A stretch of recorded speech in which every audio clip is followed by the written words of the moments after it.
This episode is brought to you by Progressive Insurance. Do you ever think about switching insurance companies to see if you could save some cash? Progressive makes it easy. Just drop in some details about yourself and see if you're eligible to save money when you bundle your home and auto policies. The process only takes minutes, and it could mean hundreds more in your pocket. Visit Progressive.com after this episode to see if you could save. Progressive Casualty Insurance Company and Affiliates. Potential savings will vary. Not available in all states. I was a college athlete when my girlfriend and we decided to have an abortion. I knew how to push through the pain, so I tried to do that emotionally too. But it followed me on and off the field. I'd snap over nothing, I'd feel numb and depressed. Support After Abortion listened and helped me find support that fit my life. One-on-one, group, self-guided, virtual or in person, faith-based or secular. Your donation helps people find hope and healing. Visit supportafterAbortion.com/iheart-compassion. This is the new Weight Watchers, built for real life and real results, no matter what mode you're in. Maddie went all in for her big day and lost 33 pounds. Emily lost 85 pounds and hit her goal while still living her life. Weight Watchers gave me the tools and I feel amazing.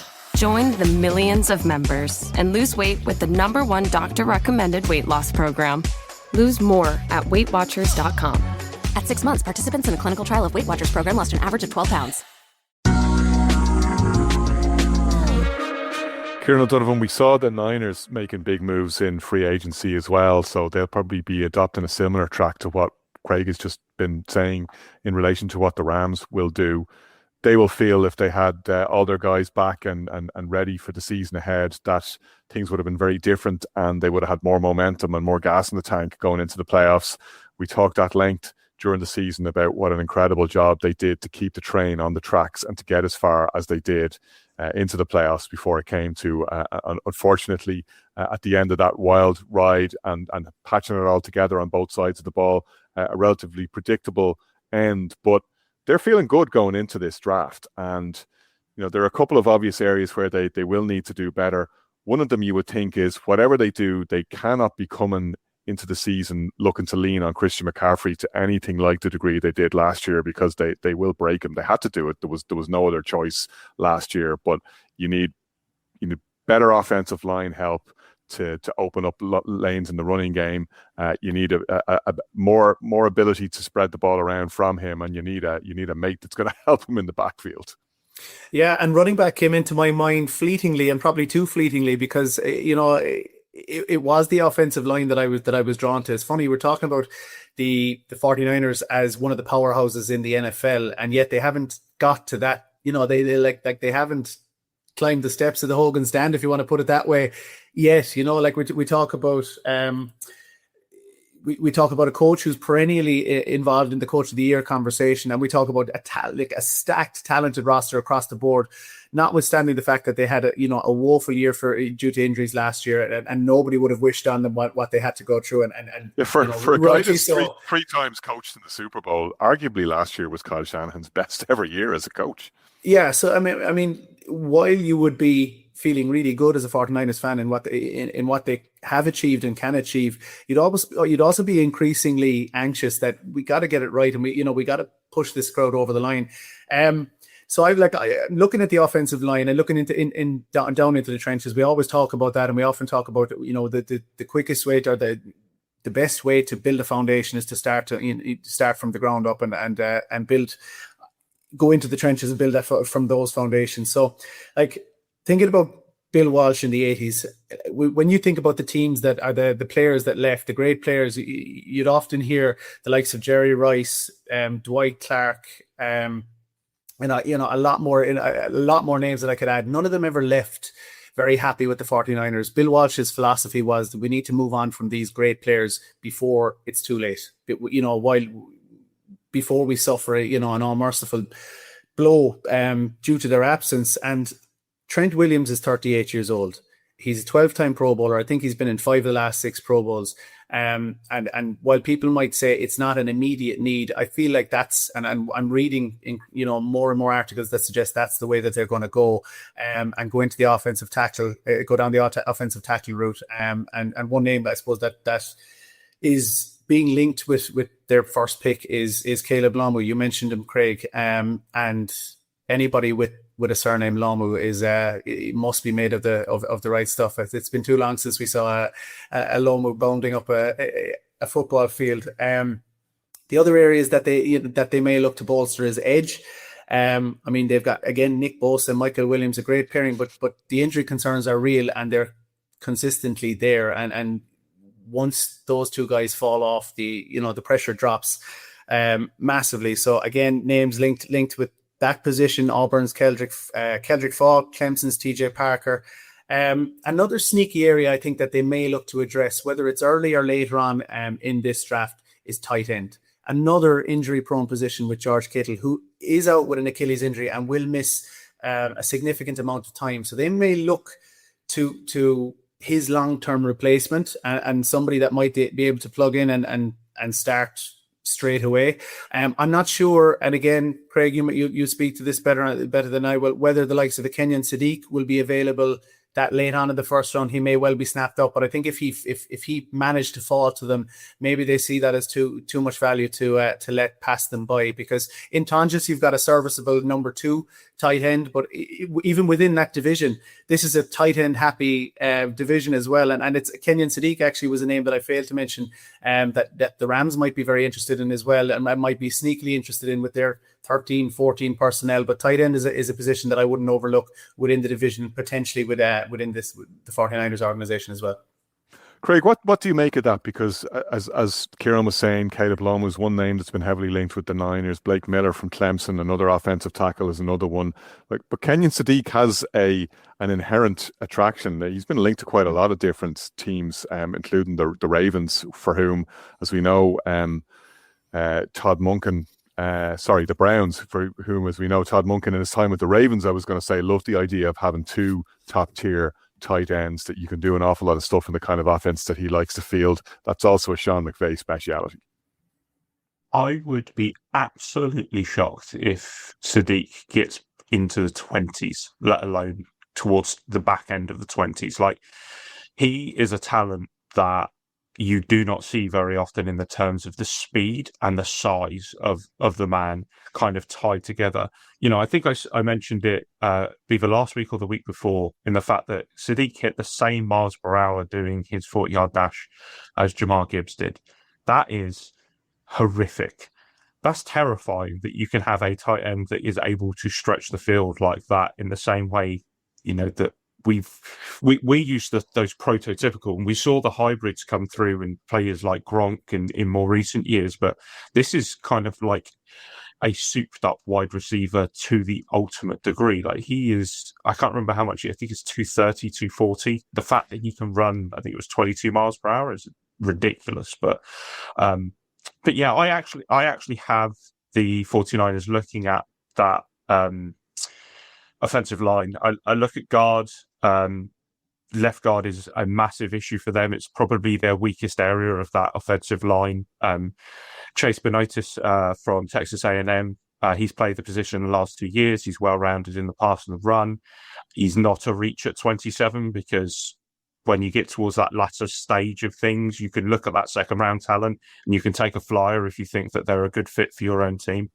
I do think that you're right with the Trent Williams thing. I think he is, he is aging. Somehow he's like a fine wine and seems to just continue going. But I think that what they could do easily here is look at somebody who might be more of a project and that can sit behind Williams for a year and then go from there. I'm going to have to look at his name because I'm never going to be able to pronounce this. I'm looking at Max Ihornacho. Who, that is a hell of a name because it's not spelt like that. He's only been playing American football since 2021. He's Nigerian. He went over to America. He's been playing football for 5 years. He allowed 0 sacks in his senior year last year in college. He's only played right tackle, so moving him to a left tackle might be difficult. As Justin Pugh once said to me, it's like wiping your ass with the wrong hand, and that might take some getting used to for him. But I can see that happening. I had wide receiver as a potential, but I think if they're going to be serious about what they need to do this year, they need to keep Brock Purdy upright, and addressing that offensive line probably makes the most sense. You got I'm just looking again at the NFL draft preview here, the NFL IQ one. Caleb Lomu's is the number one in most of the mocks, but Casey Concepcion features as well. Like that's Omar Cooper is another one, the Indiana wideout who's in there, and that's only a 5% projection there. So it's not crazy to think that they might go that way. And you know, there's a philosophical bent here that some teams have. You know, if really everybody should be going best player available with every pick in the draft. If you're not able to pick best player available, it's because something has gone wrong in your organization. Either a player hasn't worked out, he's gotten injured, you have a short-term need that you shouldn't have had if you'd either planned correctly or if the gods had favored you. If you're the Jets. Or if you're the Jets, yeah. Because you should be looking at, you know, the best available premium position player. If there is a wide receiver there and not have to pick maybe the second or third best O-lineman, depending on what way the draft falls. So I think the Niners are kind of in that zone where they probably will have to take whatever offensive lineman is available to them, because it was a glaring need last year. And I agree with all of you in terms of what you're saying on the Trent Williams equation. Shane Brennan, let's just look at the capital that they have available to them, though. If you pull back the lens a little bit, they 7 picks, so they're relatively well heeled in comparison to the teams around them in the division. 4 of those in the 4th round, including 3 compensatory picks. They picked 27th, as we were saying, in round 1, 58th in round 2, and round 3, and then they don't pick again after round 4. So they're either going to go nuts there, go on a bit of a spree in the 4th round, or package up some of those picks, you would think. Yeah, and this is the interesting thing. I'm actually not going offensive line because like all the talk about offensive lines, it's almost like listening to somebody reviewing a Dave Chappelle show. Offensive line. But in terms of what the 49ers need, I think that capital in the 4th round could be key here in terms of whether they'll be able to trade up to try and get either the wide receiver they want or the linebacker they want. I think that's a real key area that they need to look at in this draft. If they can get a good wide receiver and linebacker as the 2 main areas, they will come away from this thinking they've addressed two big areas. Because even look at their linebacker room, Nick Bosa, I'm not quite sure if he's going to be fully fit by the time we get back to the season. They brought Dre Greenlaw back in after a mixed season in Denver, but in fairness, he seems to suit the playing in San Francisco more. Fred Warner questionable, Michael Williams questionable, Keon White questionable. They don't have Robert Saleh running that side of the ball anymore. They try and coach the best out of a mediocre set of players. They need to try and bring in quality as much. And for that reason, I wonder, would they be even thinking if the likes of maybe not Sonny Styles, but even CJ Allen is still on the board by the time they get down there, will it make a couple of maneuvers to go up there and maybe look after linebacker first and then look after wide receiver in the 2nd round? Alternatively, wide receiver, again, you mentioned there, Casey Concepcion. This is my first time saying that. I feel like it's been the most fun name to say during all these previews. But also, a name a bit closer to my heart is the Denzel Boston out of Washington. Again, somebody who might be available, but might be able to fit into that system well. I understand where Kieran was coming from, particularly from the tight end point of view. I don't think they're going to go 1st or 2nd round in order to fill that gap. If they keep their 4th round picks, then that might be one that they use it on. But I think those 4th round picks are good trading fodder. If they have identified a linebacker and or a wide receiver in the 1st round that they want to go get, I agree with you, Conor. Sometimes you just need to try and go up and instead of just saying best player available, say this is the best player that we want. There's no point in us getting the 3rd or 4th best offensive lineman because they've all gone to whatever it is, that gets picked ahead of them, and just try to be aggressive and go for the guy that you want. If it was me now, I'd be going linebacker over wide receiver, but I can definitely see I definitely see the logic behind using that capital to try and go aggressive on a wide receiver pick. I was a college athlete when my girlfriend and we decided to have an abortion. I knew how to push through the pain, so I tried to do that emotionally too.